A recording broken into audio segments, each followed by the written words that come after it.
అంతన్నాడు ఇంతన్నాడు మన లోకేష్ బాబు చివరకు హామీలు అమలు చేయమంటే దబాయింపులకు దిగాడు.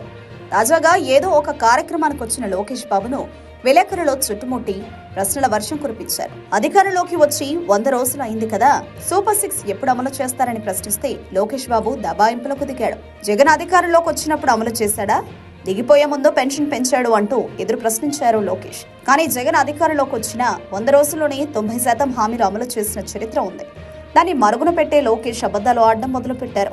సూపర్ 6 అమలు చేయడం చేతకాక లోకేష్ బాబు ఏకంగా మీడియాను ప్రశ్నించిన విలేకరులపైనే దబాయించడం చూస్తుంటే అందరికీ షాక్ లాగా ఉందని చెప్పక తప్పదు. ప్రభుత్వంలో రావడానికి ప్రజలకు మోసపూరిత హామీలిచ్చి ఇప్పుడు అమలు చేయమంటే దబాయిస్తున్న లోకేష్ ను నెటిజన్లు ఆడుకుంటున్నారు, ప్రశ్నిస్తున్నారు. అమలు చేయకుండా చేసేసాం కదా, అన్నా క్యాంటీన్లు పెన్షన్లు అంటూ 2 అమలు చేసి జబ్బులు